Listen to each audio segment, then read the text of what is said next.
I Hi there. Okay, we're connected on Facebook. Hello, hello, everybody. Listen, I'm not going to be on here long.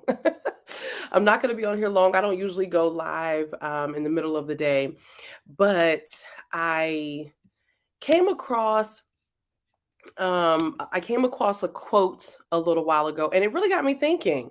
Hi, mommy of five. How are you? Kudos to you. I raised four. Listen. People don't give us enough awards for being mommies. So mommy of five, you rock. And listen, and I didn't give birth to all the four that I raised. I gave birth to two of them, but it doesn't even matter. Like kudos to you for doing it. Hats off to you. Listen, I guess this is just encouragement. And so I came across this quote and it had me really thinking. Um, and the quote was, "You haven't met all the people you will love," right? And so I started thinking about that. Hi Trina, how are you? I started thinking about those things, and I started thinking about how we heal. And I started thinking about the fact that we don't do enough to show up for ourselves, right? Hi Angela, how are you? And it is true. You haven't met all of the people that you will love in your lifetime. But I know that many of us have experienced a great deal of loss, whether the person has actually, whether they've passed away, or maybe it's even in a loss of a friendship, or it's the loss of a relationship, something that you were hoping for, and you put a lot of stock into. And so when you think about people that you love, y'all do me a favor and share this out with someone. I'm not going to be here long. I just want to encourage some people, Robin. When you think about the people that you love, when you really love somebody, right? Like, one of the things I had to recognize is the way that I love. And when I love someone, like when I really, really love someone, they are valued, Kim. Like they are valued, Alicia. And they know that they're valued because that's part of my love language, right? When I really love somebody, I take good care of them, right? Um, I am protective over them, right? Their well being matters to me when I really love somebody. And so, whenever I have experienced loss, I will find myself. And I guess at this point, I'm speaking about the loss, not necessarily someone that's passed away, but let's say it's somebody that's chosen to leave. They've chosen to walk away from you, right? They've chosen that they don't necessarily want this friendship, or maybe it's even a family member that the family member no longer wants to be connected. Or let's be honest, there are moments where you realize that something is not working out for you, and the loss it's so earth shattering. And believe it or not, when you feel like your heart is breaking, I don't know if you've ever been like me, but sometimes you really feel the pain in your heart when you lose somebody. But I really want you to think about the fact that sometimes you haven't lost anyone, sometimes they've really just lost you, right? When you've been good to people and you've loved them unselfishly, right? And you have poured into them. When there is a separation, sometimes it's not necessarily that you have lost someone, but I really believe that oftentimes God will allow somebody to leave from your life. They will be separated from you. God will cause them to leave because He knows you would never do it. I see my classmate here, Russell. How are you? It has been so many years, right? And so I want you to think about that friendship, that romantic relationship that you feel like you can never get over. And I want you to think about the fact that sometimes it's not that you've lost them, but they have lost you. They've lost you. So you haven't met everybody that you're going to love. But the one person you can always count on, the one person you can always take to the bank is yourself. And so I wanted to encourage you. I'm actually getting ready to walk out the door. I'm running late now, but I'm getting ready to walk out the door. And it really resonated with me that no, we haven't met every person that we're going to love. You haven't met every person that you're going to call friend. You haven't met every person that you're going to consider to be family. Because what I love about God is he connects you with people and they become like family, whether they're blood or not. You haven't met every person, especially if you're single. You haven't met every person that you're going to fall in love with, right? But the one person that you can bet on, the one person that's always going to be there with you is yourself. And so what does love look like, Fran? Love looks like, Mommy of Five says, I'm choosing me every time. Right? Love means taking a moment to think about, man, how do I love? I had to do that. I had to take stock of, why do I feel like I'm losing people? And the Lord began to show me how I love. And I'm like, wow, like I really enjoy how I love on other people, right? And sometimes you just can't take it personal. Sometimes people are damaged.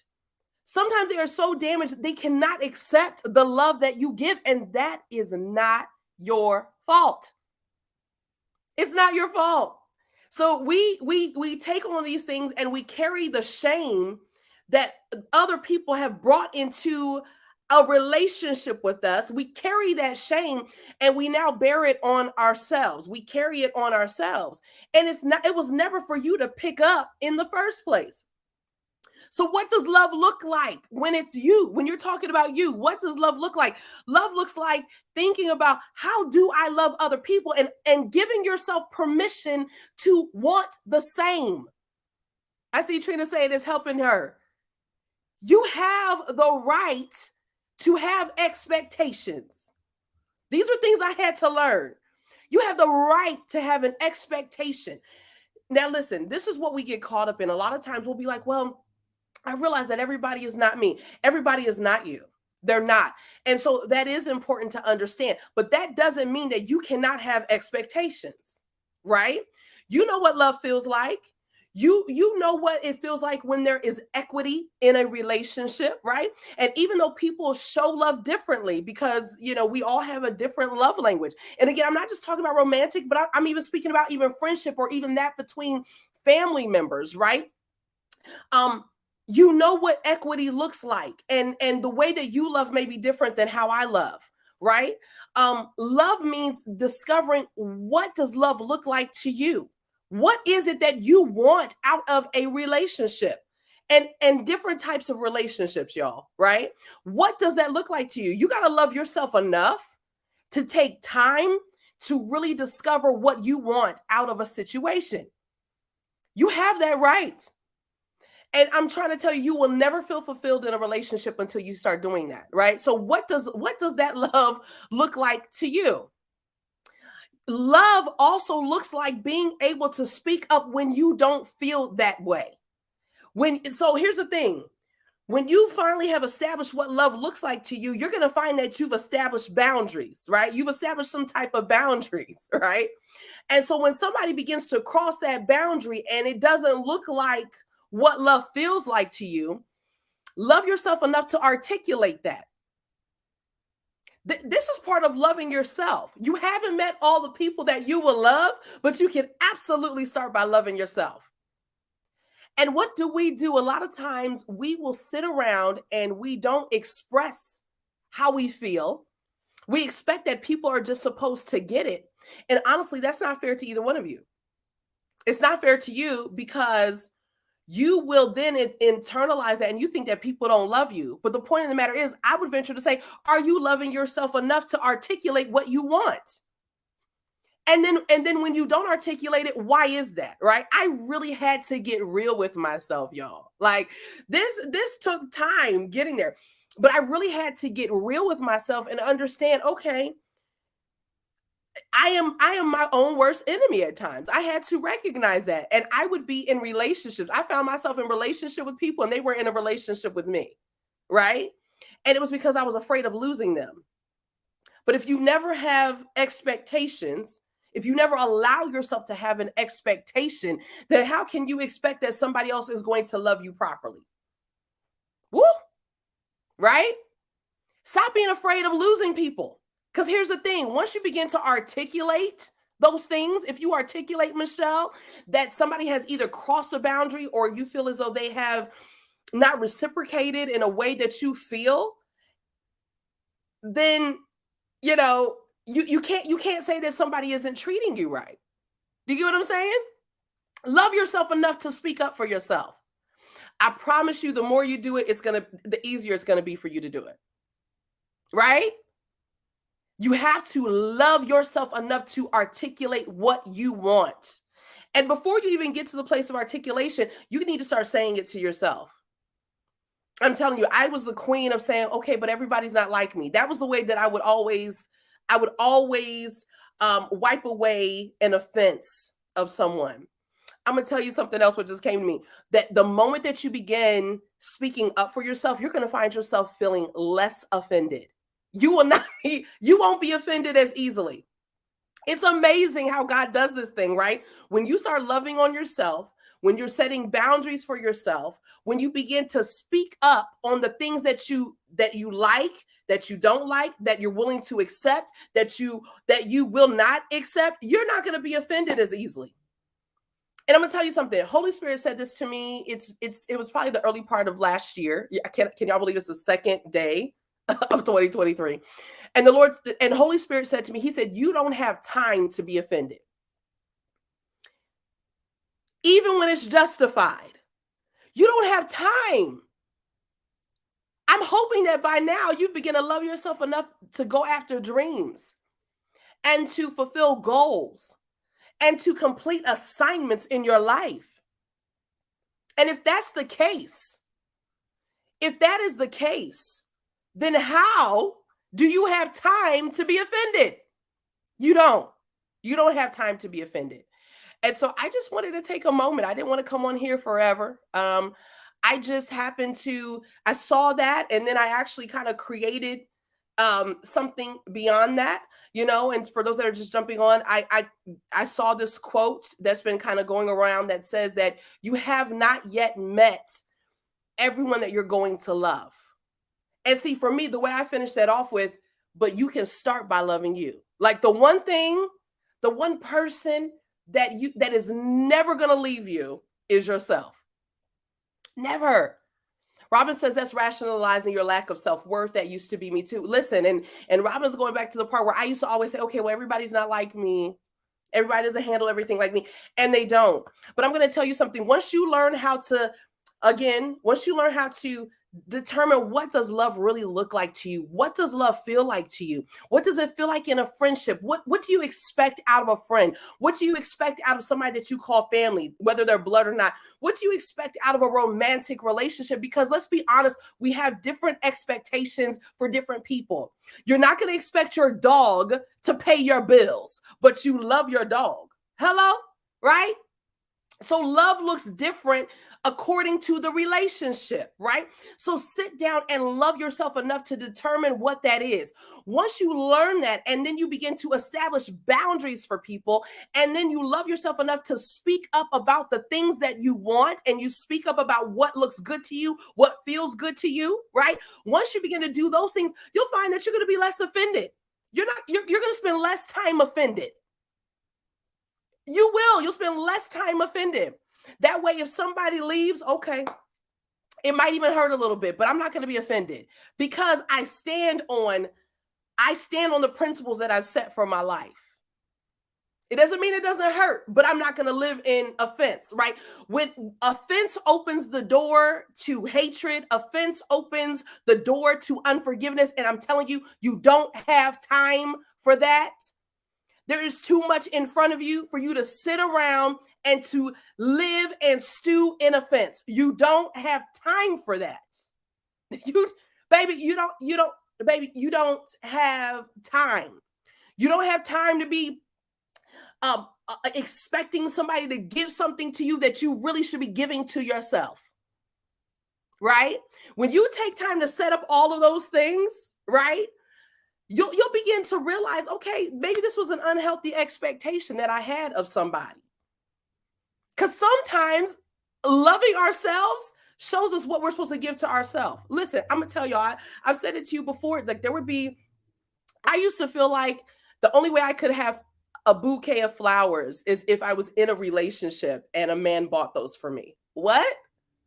So then when I find myself in a relationship and then the man doesn't buy me flowers, Let's just be real, right? Like I remember being married. And when when I was married, and me and my husband at the time, we got into this huge argument because I was like, "You never buy me flowers," and he was like, "I bought you flowers." I was like, "Never, not once in a whole decade." Like I'm like going spastic. But y'all, I never told him that I love flowers. I never expressed that receiving something like flowers was part of my love language. I never expressed it, right? Like I decided to be sneaky and I like went into his calendar and was like, buy your wife flowers. Right? Like I would I like y'all, I don't know what I was thinking. But this one particular day, like I got a hold of his phone and I like set up in the calendar little things that I wanted him to do. And he never did them. It wasn't his love language, and I never expressed that it was mine. Right? So I sat around feeling unloved because I knew the date because I had the whole date going. It was in my calendar too. And so when it didn't happen, I'm like, did you forget to do something? Like that's how the argument started. Did you forget to do something today? He was like, no. I was like, it's in your calendar that you're supposed to buy me flowers. He was like, yeah, I saw that. I didn't understand why that was there. I was like, I put it there. And he was like, oh, okay, well, that makes sense why I didn't know. And it sparked a whole entire argument. Right? I'm single now. It wasn't because of that argument, but I'm thinking about like when I really started putting things in perspective for myself, right? That I can buy myself flowers. Yeah, Trina said it was like, y'all, it wasn't even his idea. So I'm sitting here thinking I'm being sneaky and putting in there like, buy my wife flowers, buy her this, take her here. It wasn't his idea. So it didn't even register to him. Right?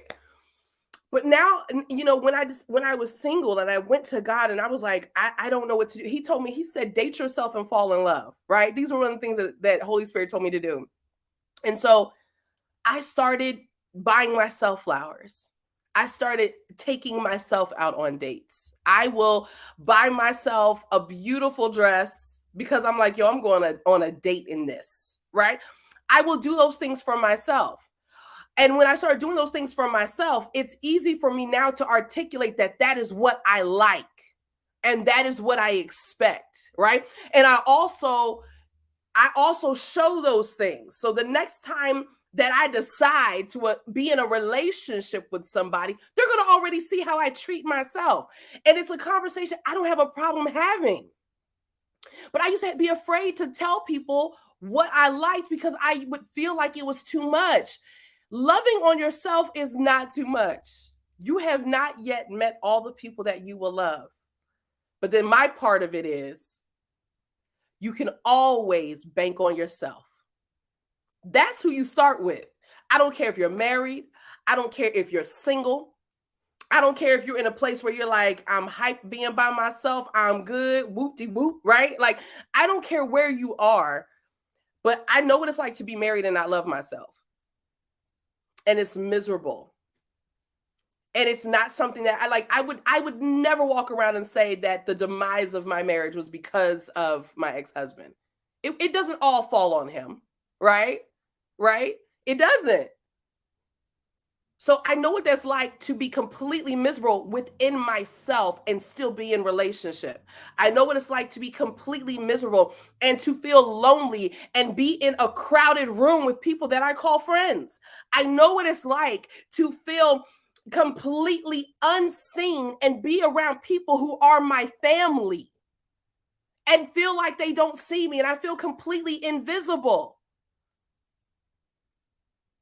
And part of that's because I didn't know how to love on myself first. So I just wanted to encourage you guys, like, start by loving yourself. Love yourself. What I say, love yourself enough to think about what is it that what does love look like to you? What does it feel like to you? What does it smell like to you? Like, what is it, right? Love yourself enough to set up boundaries. Love yourself enough to be able to speak up for yourself. Love yourself enough to have adult conversation. Come on, y'all. We got to start having some courageous conversations and stop being afraid of losing other people, because if you start with loving yourself, you will never be at a loss. You will never be at a loss when you love yourself, because at the end of the day, you're always going to have yourself. Listen, I want to tell y'all that registration is open for the She Is Whole prophetic gathering. It is not a conference, it is a prophetic gathering. The Lord has already shown me the healing and the deliverance that is going to be in the room. I would love for you to be there. Go to SheWinsEvents.com. Registration is only $25. And I'm excited, y'all. I'm of course gonna be speaking. We also have Dr. Davida J. Park, who is a prolific Christian counselor. She's going to be there speaking about forgiveness. We have Elder Danielle Mann, who's going to be there, and she's going to be talking about setting boundaries. We're going to have my father, my daddy. For those of y'all, some of y'all already know him. Some of the ladies call him Pastor Pop, but we're going to have Pastor Ralph Johnson, and he's going to be talking to us women about what it means and what it looks like biblically to be enough. Listen, I can't wait for this. But the Lord already showed me that there was going to be a prophetic exchange that's going to take place in that atmosphere. So if you want to be there, go to SheWinsEvents.com and register. SheWinsEvents.com. And you'll be able to register there. And yes, I am willing to let the men come. Now it's called She Is Whole, but I was actually speaking to Dr. Davida, and she was like, listen, let the men come if the men want to come too, because the healing that's going to be in that place. And initially it was supposed to be a singles conference. And right before I released the information, the Lord told me, don't put singles conference, allow everybody to come. It's going to be taking place in Milford, Delaware. It's going to be taking place in Milford, Delaware. Yes, Pastor Pop's going to be in the house, Miss Danae. Yes, he is. So it's going to be in Milford, Delaware. It's one day. Now, for those of you guys that happen to be out of state, if you're like, listen, I can't come to this, but it's something that you want there, connect with me, because the Lord already showed me that this is going to be going on tour this year. And so I am looking to connect with churches that are wanting to bring this to their church, right? I will connect with you and we will bring this there, because I already, like, the Lord showed me what's going to happen. Thank you, Robin. You're absolutely right. It is February 25th. And like I said, y'all, initially it was supposed to be a singles conference, and I was going to release information out about this back in October, and the Lord would not release me to release it. He would not release me. And finally, the Lord allowed me to release it just last week, and just a couple of days ago. And the Lord, number one, he told me to reduce registration. So registration was reduced to $25, and he told me to open this up to everybody. And I had gotten to the place where I was going to open it to everyone, but he was like, don't even confuse anything. Don't say singles conference. But y'all, the healing, the forgiveness, everything that's supposed to be there, everything that you need is going to be there. The deliverance is going to be there. I am excited. And if you've ever been to one of my events, you know that God is there. I don't say that to be conceited. Like, I feel God right now. I don't say it to be conceited. I would never do it, but I send God before me. And I literally will not put on anything. I don't put on anything. I don't release a book. I don't release a graphic. I don't release a t-shirt unless God tells me to do it. And for those that have ever been connected to me, you know that God shows up every single time that I step in the building, and it is because I have him go before I get there. So if you are in need of that, y'all, you want to be in the building. You want to be in the building. I see that. Look, Essence says yes. Mercy says yes. Shantae says yes. Absolutely. Y'all know this to be true. I'm not a fake prophet. I do not go around doing that, but I do speak what God says. I speak what the Lord says. And I'm telling you, he showed me. This is going to be taking place at Jesus Love Temple. If you've ever been there, it is a beautiful building. Pastor David Shockley is the pastor. And I've held things at his church for years, and it is a beautiful place. And my heart is to have 500 women in that room. I want to have 500 women and men. If the men want to come, I would love for you to. I want to have 500 people in there and to pack it on out. I would love for y'all to be in that space. I would love for you to be there. Robin says, "My God, the presence of the Lord will definitely be in that place. She said, I can attest to that. Absolutely. Yay. I love it. Yes. Trina says, I've never been to any of your events, so I'm coming. Listen, I'm going to tell y'all, because it truly is. It is a God event. It is a God. It's a God thing. It's a God thing. It's a God thing. It's a God thing. Yes. Yes. Mr. Nay says, let them know you by your fruit. The tree is full here. Woo! Ms. Danae, that right there. I felt shivers on that one. The fruit, the tree is full. Like listen, I am honored that somebody can say that the tree is full. My Lord, my Lord. So I love y'all. Listen, start by loving yourselves. And the purpose of this was not to talk about the conference. I really did think about that quote of, you have not yet loved everybody that you're going to love. You haven't. But again, my part of it was, the one person you can always bank on is yourself. And I want you to start by loving yourself. Start by setting boundaries for yourself. Start by giving yourself permission to really love yourself. Like, if we think about it, I spent most of my life not really loving me. And I would hide behind hair. I hid behind lashes. I hid behind makeup. I hid behind clothes and my heels. And I said that was loving me. And that is not true. Truly loving yourself is loving yourself enough to forgive people and to be able to move forward. Loving yourself is loving yourself enough to go through the process and heal and really let God heal you. Because I'm going to tell you guys something. It takes courage to heal. It takes courage to forgive. That takes real courage. That takes real bravery, right? You know, you want to ask yourself if you're brave. Have you allowed yourself to be processed? That's real bravery. That's real courage. Because when you go through the process isn't pretty. The process doesn't always feel good. But the one thing God always guarantees is that you're going to love who you are at the other end of it. You're going to shine like gold. You're going to glow up, y'all. The glow up that comes from going through the process and healing and forgiving and allowing yourself to really be whole. Listen, if you've never been whole, if you've always led from a place of being broken, I can tell you from experience, freedom, you don't even know what that tastes like. We walk around all the time and we talk about how we're free, right? You think you're free because you put somebody on the block list. You decided to block somebody. You can block somebody all day long, but if you don't give God space to heal you, you don't know what freedom feels like.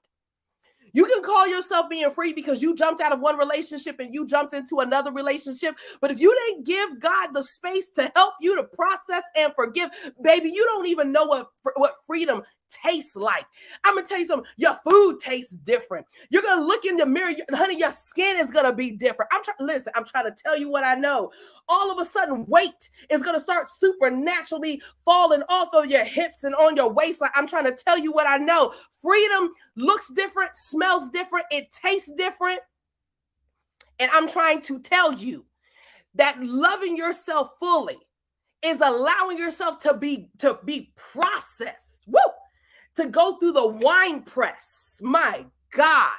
That's what really loving yourself looks like and feels like and tastes like, honey. It does. It does. I love it. And I'm going to get out of here after this because y'all was supposed to be on the road an hour ago. Robin says, yes, it does. It's the greatest gift we can give to ourselves. She said, I forgave others. And at the end of the process, I found myself and I finally love me for real. Like, you will love yourself different. You'll find yourself. Mr. Nay says, I believe forgiveness is this year's prophecy. I'm going to tell y'all something. I'm going to tell you the word that God gave me, though. And I gave this to y'all the other day. The Lord said that this was a year of unprecedented favor. And y'all, everybody is not going to see that. That is for the righteous.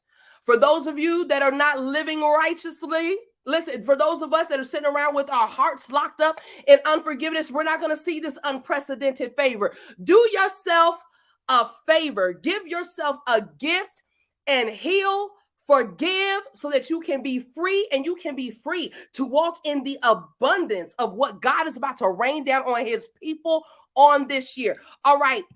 Maria says the sun looks different. The flowers, they really do.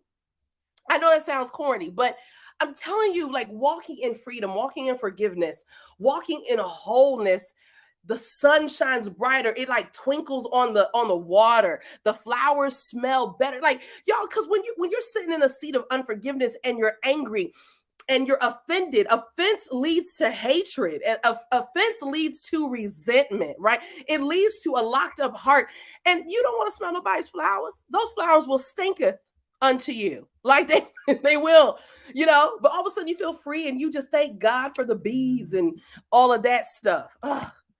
I'm sorry, y'all. Somebody's always calling me on a live. But anyway, I love y'all. Somebody just called me, so I feel like on Instagram, y'all gonna miss it. But I love you guys. And remember that you were created to make God famous, and he has anointed you to do hard things. Y'all have a blessed one. I want to see you in Milford. SheWinsEvents.com. All right, y'all be blessed. It stinketh, girl. It stinketh. I love you.